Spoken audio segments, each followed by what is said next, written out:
the reason why I decided to join the CMB, it's kind of a semi-long story, but at the time I knew that UVA did have a marching band, and I was deciding between here and University of Illinois at Urbana-Champaign. Ultimately, I ended up coming to UVA, but I think during between like when I accepted and when like midsummer, I had forgotten to apply to the marching band. So I was actually one of my friends from my high school was in coming to UVA as well, and he actually was on the drum line, so he got a lot of emails and everything, and he knew about the marching band. It was like, hey, did you sign up for the marching band? I was like, ooh, I need to go do that. I remember then a couple days later, I got a call from Mr. Cook, and at the time I called him Mr. Koch or Conch or something like that. So talked to him on the phone, and I was like, yeah, I definitely want to do this. The first day of the cheer tunnel, I remember Lauren Schmidt was out there, and she kind of like greeted me, and it was like, don't be afraid or anything, kind of like that. Went through the cheer tunnel, and I remember this was they were also doing the filming for the French movie that year. So I remember there was like a camera guy right there as soon as I came in. I was like, whoa, this is kind of cool. Specifically, I always remember whenever I had like a bad day or a test or I didn't do as well as I wanted, like almost every single time, I'd always see someone from the marching band like walking down the street or going to class, and you say hi to them, and just brightens up your whole entire day. But balancing between the two it's a little bit, I want to say it's a little bit easier during the fall to balance marching band and your classes and other activities, just because kind of like a set up schedule, Tuesdays and Thursdays are practices, you already know your game day, everything's kind of structured out, versus in the spring semester when you don't have marching band, it's a little bit more free. So like overall academically, I tend to do better in the fall rather than the spring. I believe it was over the summer I had I was looking for something to do in terms of like graduate school.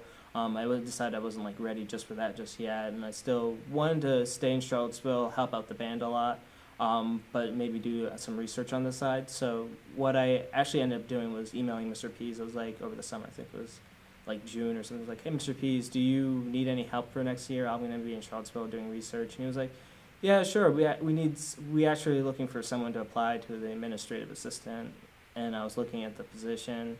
And from then on until like September, I was like, sure, I was going to do that and everything. I got the research positions set away. And it took a little while for all the paperwork and everything to get processed, but I think it was from September until November, I was just doing volunteering work, coming into the office like in the afternoons and seeing, do you need any help, loading the truck, unloading the truck, moving things around, that kind of stuff. And in November, I actually got the official position, got that squared away, and then started ever since. And very happy. Difficult time in like the CMB for me, especially, is going from the transition, going from like a student undergraduate to now a graduate position overseeing the band. Something that I had to definitely learn within my first couple months of being here is like, even though you're a part of the band, you can like join in the activities and everything, you're not necessarily in a playing role. You have to take on a lot more responsibilities. So I actually remember my first couple weeks here was like trying to hang out more with the clarinet section, being more in a outside role and everything. But I realized over time that I can definitely hang out with them like outside of practice or during like breaks and everything, but it's not something that you can, constantly hang out with them. They have their own things to do, and you definitely have your own tasks to do. And it's not that you can you can still like be friends with the clarinet section, but you also have to expand your scope to all the sections. Like you can't just focus on one. So, you have to start learning other people in the section's names, majors and everything. I know usually during office staff now, I always ask people what their majors, try to get them to know them a little bit more, just so it makes things a lot easier in the long run, just kind of knowing like little tidbits and things like that. You definitely get to know people a lot more, and just get to know the band as a whole rather than just a small part. On the graduate side of things now compared to the student side, my perception of like the band's definitely changed. Especially as a first year, when you come to band, it's like you feel everything's kind of magical. You come in, your uniforms are on your chairs, your food's outside for you, you get shipped or bused from the building to the stadium. Everything just happens so smoothly. And then when you start getting a leadership position, like a support staff or section leader, drill instructor, you kind of start seeing the inside of things. You start seeing that it's really the student leadership that's doing a lot of this, and then the directors are more behind the scenes in terms of like getting like guest artists, buses, and food, coordinating with that. So now that I'm on the graduate side, I can definitely see that a lot more. You can see like, especially in my position, you can see like, budget things, how much things cost, and like, where our money's going where. But you can also see, like, you get to get in great contact with a lot of like famous people like Al Chaz, Larry Clark, and along those lines of people. Some of my favorite memories of the CMB is definitely during band camp, inside the sectional room with other clarinet members. I remember, yeah, just that first day is especially as a first year, it was definitely an awkward thing. You're just being thrust into this thing, and then you have to meet like 30 members, and then music and everything. But I'd say definitely in the second, third, and fourth years, as you'll start learning things. I'd say it's a lot more relaxed things. It's kind of like you're getting like a big brother kind of role or a big sister, and you can kind of like as people come in, you understand where they were. So I definitely say that first, when you first meet first years coming in, it's definitely a fun time where you get to do nice icebreakers, and later on in the week, you get to do train wreck and learning stuff about the other members in your section, because you're kind of coming together as like a family. Along those same lines, I know a lot of the other sections do like get-togethers during the year, like mixers or like parties within their own section. So that's another fun time. Like you get to meet people outside your section as well. So that's another important thing. Some of my favorite memories are definitely skit night. There have just been, over the 6 years that I've been here, there have been so many like great skits. I remember Drumline had a very interesting one my first year with like a time-traveling Malley Cat. That was like the first year the Malley Cats were being used.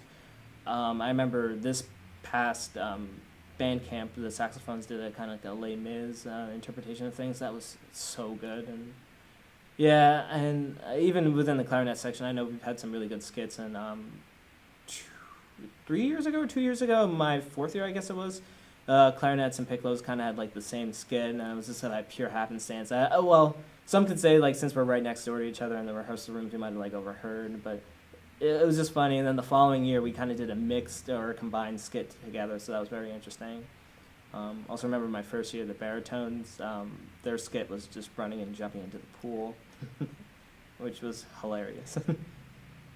Yeah, so skit night, definitely, that's always a good time during band camp. Scavenger hunt, I'd say that's a close second, just because it's like mass chaos, and just going through the Doubletree Hotel and just I'm not gonna say like destroying it, but just like finding just random things, taking like flower pots from rooms and everything, and like going to the back kitchen and asking for like lemons or like fruit or stuff like that. It's just really obscure. My favorite halftime show would probably be I had to pick two. One from when I was in the CMB, one now I'm out. One from when I'm not a member of the marching side of things and playing is definitely the boy band show, like Backstreet Boys. It was really like, it just sounds amazing, and the drill was great. The crowd was really into it, so I definitely love that show a lot. I definitely have to say it's like overall one of our top shows. From when I was a member of the CMB, marching and playing, I'd probably say my first year was the Journey show, just because that was like our first night game show. It was the first time ever playing like marching band things at night. It was just a really interesting drill. I remember the woodwinds were up front on the home side when we were doing the first or third tune. Definitely say it's the stick figure ones. Yeah, I remember we were playing Take On Me, which the woodwind part was a really fast, like 16th note part. And I remember, we got to the end of the song, we just turned around really quickly, went to the sideline, formed these stick figures out of nowhere. I'm probably sure the crowd was like, what are they doing? And then, it just pops up. And I remember that was during the Georgia Tech game, and it was just pouring that day. It was the first time also it rained for us, or at least I was in the CMB and it was raining on us. So we had our raincoats, and I think that actually helped the drill, because if you look at it on the camera, the jackets, they have a very distinct orange that kind of makes it pop out a little bit more when it's on camera. So when you see the stick figure, it actually really lights up really well, kind of things. And I remember it was very fun to do, and just the drill overall and the routine was really good. The one that just instantly pops in my head was because the Chick-fil-A Bowl was in Atlanta, December 31st. So, after the game had ended and we were like packing up, it was getting close to midnight. So definitely the nicest thing, or most memorable things, was singing the Good Old Song, when it hit midnight and everything, which is also what you traditionally sing Auld Lang Syne at New Year's Eve, and when changing over from the when it's midnight and everything. So that's one of the most memorable things that I can remember from that. It was just, even though the loss at the bowl game was kind of disappointing, it was still nice to come together as like a giant family and sing the song. I know Auburn was driving by and they were probably wondering what we're doing. But yeah, it's just a great tradition, and it just fit perfectly right there. Back in when we didn't have the building, uniforms was kind of like, because the offices were in U Hall, which it's a nice space, but it's kind of like not all in one location. We had the uniforms downstairs, offices upstairs. So whenever we had to do the uniforms, we'd have to like bring them out into the cage, which is a giant open space where some athletic teams practice.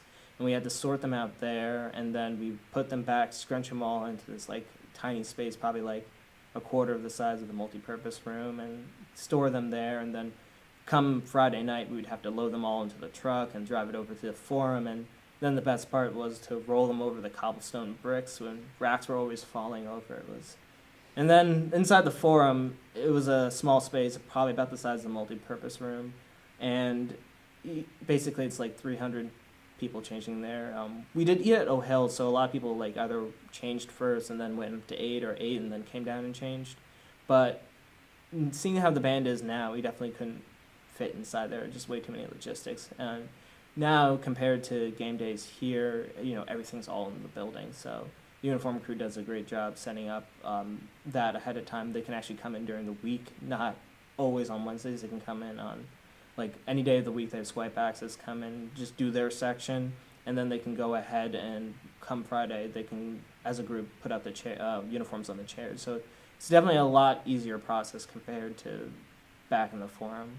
I always considered it was kind of like organized chaos, but now it's just, it's pretty much streamlined here. The CMB's changed a lot between when I was a first year and a fourth year.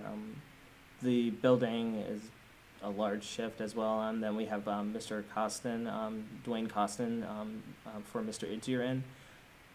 But I feel like down to its roots, the CMB is still the same. Like we still have this kind of relaxed intensity kind of thing. Like with the practices, we won't, like if you compare like a traditional high school marching band to a college one, our practices are definitely a lot more relaxed, and they're not as rigorous. We're not always standing at attention. So those same core values are the same, but I feel like more of the, peripherals of the band have changed a little bit.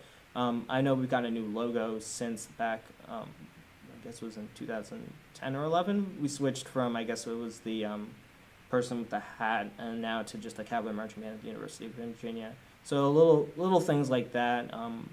I know we've definitely got a stronger foothold in terms of the Olympic sports, and other things outside the CMB. The CMB has impacted my life in a huge way. Just overall, just having just so many friends with so many distinct backgrounds and majors and jobs, and it's like just a very large diversity with friends. I know in high school, you're in like a very like small kind of cliques and everything, but now just in being in the CMB, because it's still the largest student group organization on grounds with like 2% of the student population in it. So just having just a large wealth of friends and everything, it's very like you can talk to like people about that, like almost anything, just that. And I definitely say just having like a really cool activity to do during undergraduate. As an undergraduate, you get to interact a little bit with the directors, but not necessarily like on a one-to-one basis a lot of the times. You do get to like talk to them like if you're in the office or if you're at the field a little bit, or I know they do raffle tickets, so sometimes you can get like one of the directors to play or cook you dinner or go play you on bagpipes in the morning or something like that. But definitely now on the administrative side of things, you get to have a one-to-one relationship with the directors a lot more. Specifically, I know me and Mr. Costin, we're kind of like the new people in our position, so we've been trying to like improve upon things. We kind of take ideas from each other. Simple things for even like a system to hang up like our keys on the wall so we don't lose them, to like how we fill out our purchasing card information. So it's kind of like since he has been in just the position for a little bit longer, and he kind of has a lot more on his plate in terms of like getting things done. We kind of like help each other out. I know like I'll go up in his office and say, "Do you need help with anything?" and try to take some things off his plate, and vice versa. He'll kind of do that with me. So that's that. That's my relationship with Mr. Costin. Not in terms of like Mr. Idzier. I'm pretty sure it would be a similar position if he was still here. I do speak to him a little bit. I've seen him once, and I actually emailed him a couple of days ago. But prior to this position, I remember my fourth year. I had come in. This was prior to the bowl game. I wanted to fix up the hat boxes and get them all straight because I know there have been problems throughout the entire season where like people weren't getting the right hats or they're getting mixed up or they wouldn't be there. So I remember I had come in to kind of like sort everything out, and Mr. Izier was kind of like in his office doing his own thing, and it was getting late in the night, and he was like, do you want me to go eat some Chipotle or something? And I was like, oh, yeah, sure, and he went out and got me a nice burrito, so we always, whenever I saw like Mr. Izier, because I'd be doing like Olympic sports games, we'd like joke around casually and stuff like that. For Mr. Cook now in this position, I definitely say I go to him for a lot of things, like in terms of like logistical things, like setting up for game day, or if I have any questions, like getting things straightened out in the flip folders, or if something goes like I've had to try to find something. I definitely say like I go to him a lot, but I definitely know we kid around with a couple of things. He always like whenever something like crazy happens, I always say like, oh my goodness, and he always like comment on that, like how I always say that. So and then for Mr. Pease, it's kind of like I see him like as a great role model, like a kind of like a father figure kind of thing. There's a lot of things I would try to emulate with him in terms of like working with like vendors and like communicating with people, and just like his focus and precision for a lot of things is really good, and I try to emulate that. I also want to say some of my other favorite memories, just in general, it's just like definitely Mr. Pease at the end of rehearsals sometimes. He tends to talk a little bit on a little bit of things, but that just makes it so much greater. I forgot what he was talking about, but he was just kind of going on, and he sometimes puts like little jokes in here and there, so it's very fun. And then I always love how he closes out, "See you in the library." That's just a classic line.